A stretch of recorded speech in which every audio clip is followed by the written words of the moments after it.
రాజధాని రైతుల ఉద్యమం 365వ రోజుకి చేరుకున్న సందర్భంగా రైతులకి సంఘీభావంగా గుంటూరు జిల్లా వినుకొండ పట్టణంలో నిరసన కార్యక్రమం చేపట్టారు. వినుకొండ నియోజకవర్గంలోని తెలుగుదేశం పార్టీ నాయకులు, కార్యకర్తలు, రైతులు తదితరులు పాల్గొన్నారు.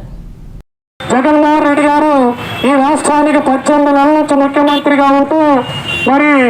రాజధాని 3 రాజధానులు మేము మాట తప్ప నడం తప్పు అని చెప్పి ప్రగల్భాలు పలికి మరి అనేకమైనటువంటి అభూత కల్పంతో నిండినటువంటి వాగ్దానాలు చేసి అనేక వాగ్దానాలు చేసి మీకు తెలుసు సోదరులారా,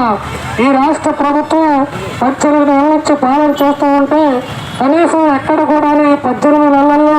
ఒక సిమెంట్ కట్ట వాడిన దాఖలాలు కానీ లేకపోతే ఎక్కడైనా ఒక మట్టి కట్ట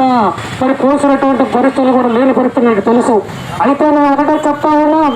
రాజధానిని ఆనాడు మరి ఎంతో మంది రైతులు అలాగే అనేక మంది రాజకీయ పార్టీల వారు, ప్రజా సంఘాల వారి సహకారంతో మరి కేంద్ర ప్రభుత్వం దగ్గర నుంచి నరేంద్ర మోడీ గారిని తీసుకొచ్చి ఇక్కడ శంకుస్థాపన చేసి మనకున్నటువంటి నిధులను అరాకొర